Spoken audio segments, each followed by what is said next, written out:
Hello, and this lesson is called Life Coaching and NLP, and it really is a kind of fundamentals of personal development where you can see how some of the basic assumptions of humanistic psychology and personal development come together with NLP.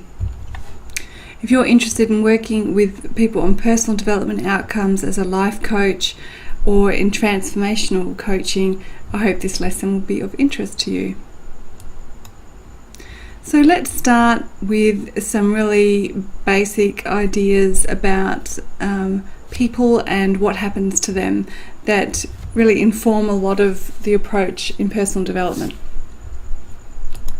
If you understand that in humanistic psychology we start out with an understanding of the human being as resourceful and as essentially like a 10, our original self is our awesome self, and in NLP we believe that we retain those resources and may or may not simply be accessing them.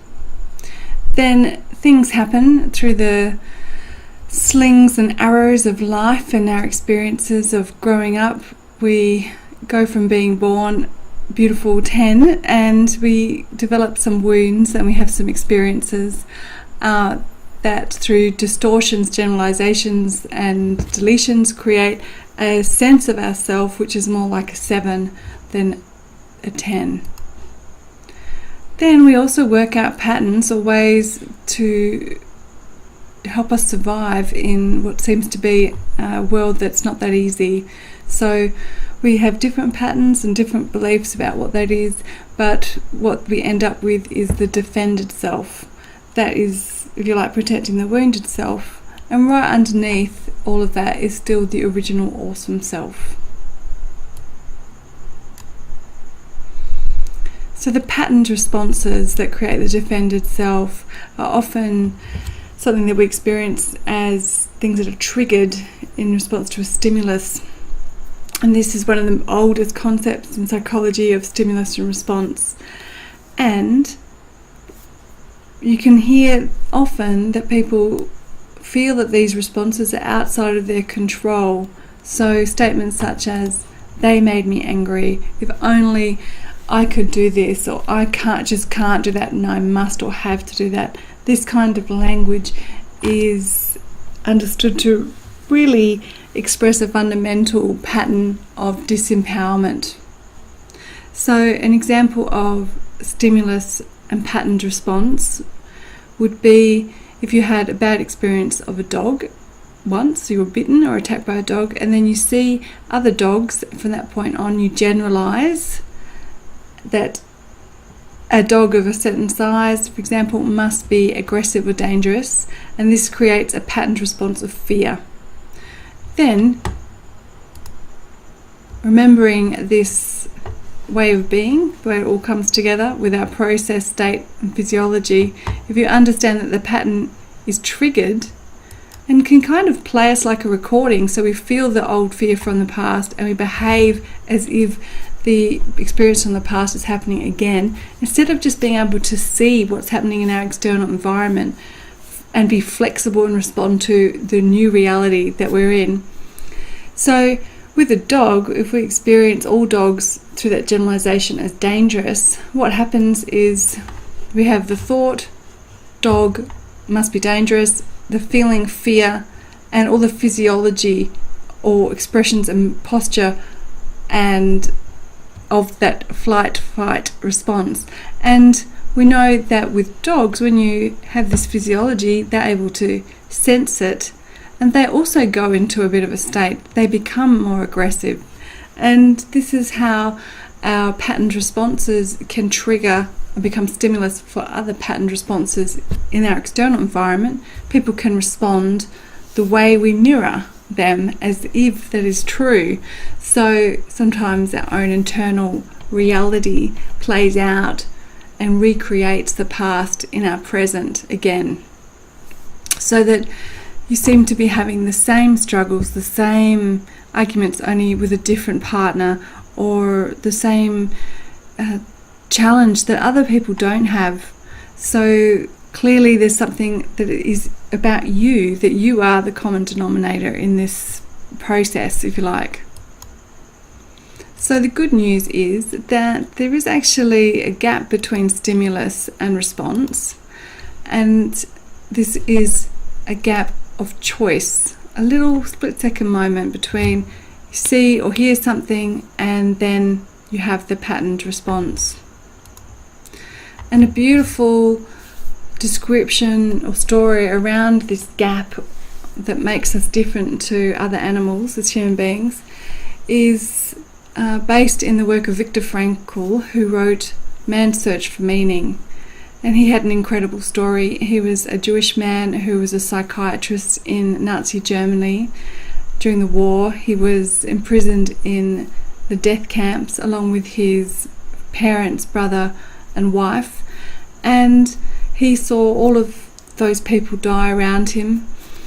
He was tortured and wrote that he never knew from one moment to the next if that day he would be led to the gas chambers to be killed or if he would be removing the bodies of the people who were murdered.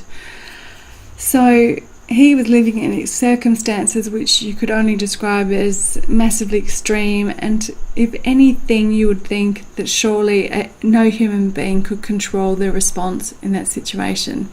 But he wrote that even then there were people, a very small number of people that he observed that would be comforting others and giving them the last of their bread, that people were responding differently to the exact same circumstance, the exact same inhumane circumstance. So one day he writes that he was naked alone in a small room and he became aware of the last of the human freedoms, the freedom that the Nazis couldn't take away. The freedom to decide for himself how all of this was going to affect him. And he developed mental and emotional strategies using memory and imagination to manage how the experiences affected him. For example, he would be experiencing something horrendous but imagining inside his head that he was speaking to his students in the future in a lecture on psychiatry about this last freedom, about how he was able to choose his own response. So he developed amazing strategies and discovered this human capacity, not just in himself, to find meaning in suffering and dignity in even a horrendous experience. And this is a beautiful story about having choice, about how we respond.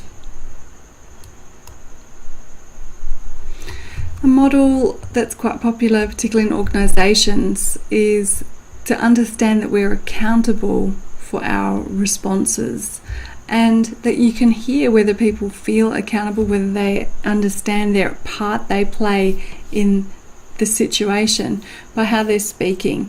So some people will just flat out lay the blame on others for a situation that is causing them stress.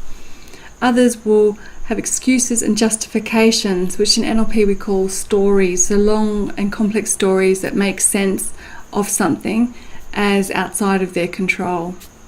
And harder to spot in a coaching conversation, because people may not even talk about the thing, is denial. So as in they may just simply delete it and not talk about it, as in the problem doesn't exist.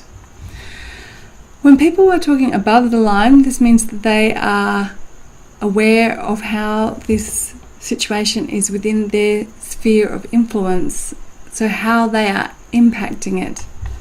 And this is when they talk about or take ownership, talk about having some responsibility or have some accountability, even if it's only for something as simple as their own response.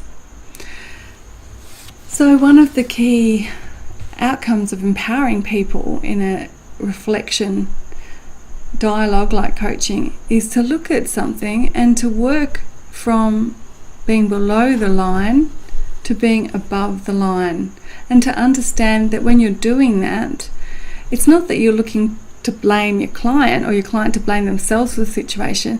They're really looking to understand that they have influence, that there is something they can do, and that there is empowerment, even at its smallest level,